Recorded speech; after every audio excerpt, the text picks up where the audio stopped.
রাজধানীতে বেড়ে গেছে ছিনতাই, চাঁদাবাজি আর সংঘবদ্ধ অপরাধের দৌরাত্ম্য।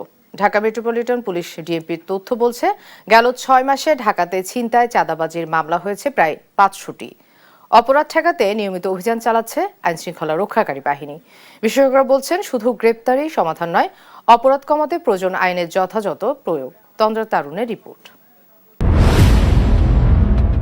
গেল ১৬ জুন রাজধানীর আদাবরে এক বিকাশ ব্যবসায়ীকে কুপিয়ে তার দোকান থেকে ৩ লাখ টাকা লুটে নেয় সন্ত্রাসীরা। পুলিশ ঘটনাস্থলে গেলে ছিনতাইকারীরা তাদের ওপরও হামলা চালায়। এর ৫ দিন আগে মিরপুরে ১১ জুন চলন্ত মোটরসাইকেল চালকের মাথায় ইট মেরে মোটরসাইকেল ছিনতাই করে নিয়ে যায় দুর্বৃত্তরা। গেল সোমবার মারা যান চালক। দিনে দুপুরে কিংবা রাতের আধারে রাজধানী জুড়ে প্রতিনিয়তই ঘটছে এমন অপরাধের ঘটনা। কখনো অস্ত্রের মুখে জিম্মি করে চলছে লুটপাট, কখনো বা সংঘবদ্ধ চক্রের কাছে জিম্মি সাধারণ মানুষ। এই অপরাধীদের নিজেদের মধ্যেও চলছে আধিপত্য নিয়ে রক্তক্ষয়ী সংঘর্ষ। গেল এপ্রিলে মোহাম্মদপুরে আধিপত্য বিস্তারের জেরে কিশোর গ্যাং অ্যালেক্স গ্রুপের প্রধান অ্যালেক্স ইমনকে কুপিয়ে হত্যা করে প্রতিপক্ষ আরমান শাহরুখ গ্রুপের সদস্যরা।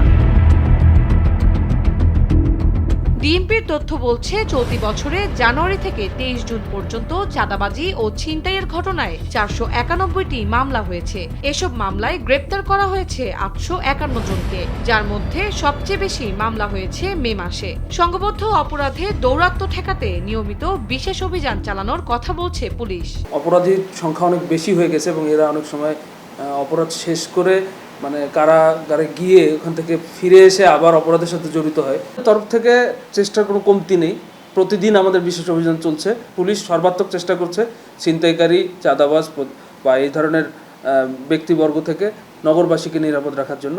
শুধু গ্রেপ্তারেই কমছে না অপরাধ। বিশেষজ্ঞরা বলছেন, অপরাধের মূলোৎপাটন করতে আইনের কঠোর প্রয়োগ করতে হবে। কেউ একজন অপরাধ করার পরে সে যাতে তার পানিশমেন্ট অংশ হিসেবে যাতে অ্যাটলিস্ট 80% সে সাজা ভোগ করতে পারে, সেই বিষয়টি নিশ্চিত করতে হবে।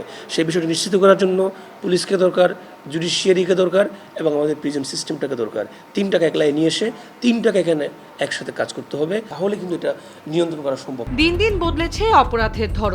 সেই বিষয়গুলো মাথায় রেখে আইন শৃঙ্খলা বাহিনীকে আরও তৎপর হওয়ার পরামর্শ বিশেষজ্ঞদের। তন্দ্রা তারুণ্য, দেশ টিভি, ঢাকা।